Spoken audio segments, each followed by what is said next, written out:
Bonjour à tous, bonjour à toutes. Dans cette vidéo, on va corriger l'exercice 23, donc c'est un problème d'optimisation.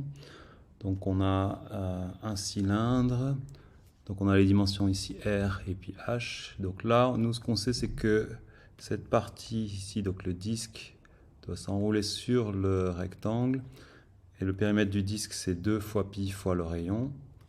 Donc cette longueur-là, c'est 2 fois pi fois le rayon. Et donc la surface ici, c'est 2 fois pi fois le rayon fois la hauteur. La surface ici, c'est pi fois le rayon carré. Et cette surface-là, c'est pi fois le rayon carré. Alors, on va commencer les questions.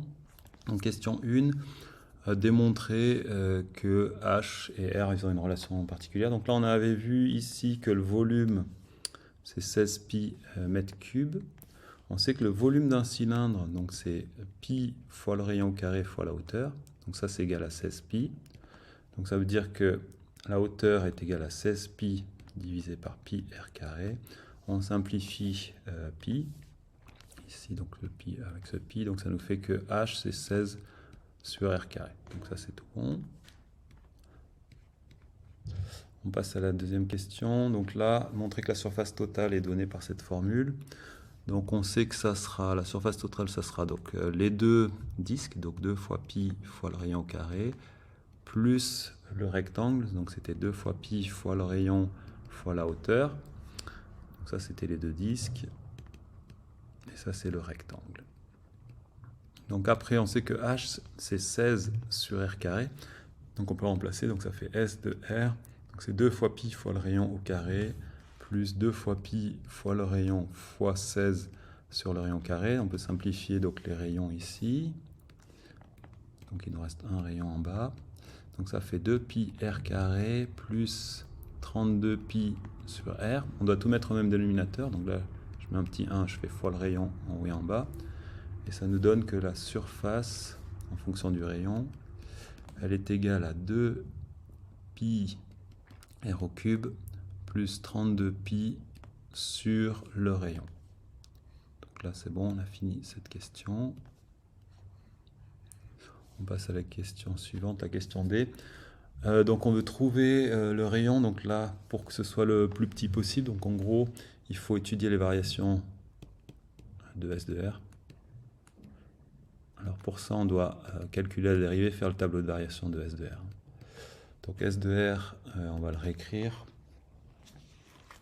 C'était 2 fois pi fois le rayon au cube, plus 32 pi sur le rayon. Donc là, on va dériver cette fonction, c'est la formule f sur g.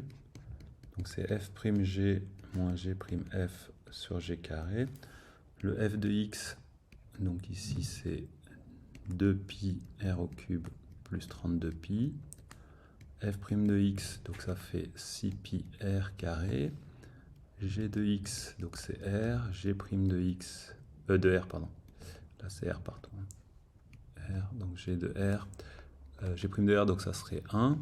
Ensuite, on fait la formule, donc ça fera que S' de R, ça vaut F'G, donc 6 pi R au cube, moins, entre parenthèses, 2 pi R au cube, plus 32 pi, divisé par, donc G au carré, donc R carré. On simplifie un petit peu, donc là, ça nous fera 4 pi R au cube, moins 32 pi, sur R au carré. On va faire le tableau de variation de cette fonction. Donc on aura R, ensuite on aura, donc ici on avait dit 6 pi R au cube moins 32 pi. Ensuite on a R carré, S' de R et S de R. On va mettre les valeurs donc, qui annulent chacun des termes. Alors si on regarde le premier terme, donc, il faut résoudre l'équation 6 pi r au cube moins 32 pi égale 0. Donc on doit isoler r au cube. Donc ça fait 6 pi r au cube égale 32 pi.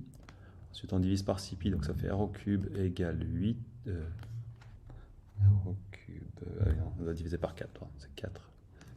4 pi. Donc on divise par 4. Donc r au cube égale 8. Et puis donc ça fait que r égale 2. Donc, ça c'est bon. Et ensuite r carré égale 0. Ça c'est r égale 0. Donc on va de 0, puisque ça ne peut pas être négatif une longueur. Donc ensuite il y a le 2 et puis il y a plus l'infini. Alors après, pour savoir le signe, ici, comme c'est une fonction, on peut prendre une valeur. Donc là, c'est une fonction qui est croissante, on peut prendre des valeurs. Donc je peux prendre par exemple ici, bon, on peut déjà voir qu'en plus l'infini, ça va tendre vers plus l'infini. Donc là, ça serait positif.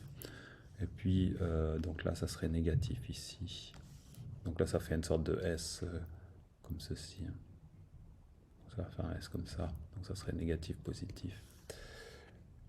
Là, c'est toujours positif, ça vaut 0 ici.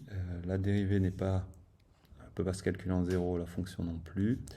Donc on obtient que c'est négatif, positif, ici 0. Et donc c'est décroissant puis croissant, donc c'est un minimum. Donc on a dit que R égale 2 mètres, c'est le minimum de la surface. Donc il faudra faire 2 mètres pour qu'on paye le moins possible. Donc ensuite la question E, donc la hauteur, donc on sait que la hauteur elle vaut 16 sur R carré, donc elle vaut 16 sur 2 au carré, donc elle vaut 4 mètres. Donc ça sera aussi la hauteur pour la dimension la plus petite possible de la surface. Alors là on nous dit que c'est 100 francs le mètre carré pour le plexiglas et puis qu'on doit rajouter 2 plaques d'aluminium au niveau des disques. Donc on en déduit que le coût c'est donc les 2 disques d'aluminium de plexiglas, donc c'est 2 fois pi fois le rayon carré fois 100, plus les 2 plaques d'aluminium, donc 2 fois pi fois le rayon carré fois 50, plus 2 fois pi fois le rayon fois la hauteur, ça c'est le rectangle. Donc ça nous fait 2 fois pi fois 4, fois 2 au carré plutôt, fois 100, plus 2 fois pi fois 2 au carré fois 50, plus 2 fois pi fois le rayon haut. Donc le rayon c'est 2 fois la hauteur 4. Donc quand on fait tout ce calcul là, on trouve que ça vaut à peu près 8796 francs. On passe à la dernière question. Donc là, on veut savoir, donc, ils ont besoin d'une sorte d'espace vital, les poissons. Donc combien est-ce qu'on pourra en mettre pour qu'ils ne s'entretuent pas. Donc là, en gros, il faut faire donc, le volume, donc 16 pi, divisé par 4,4.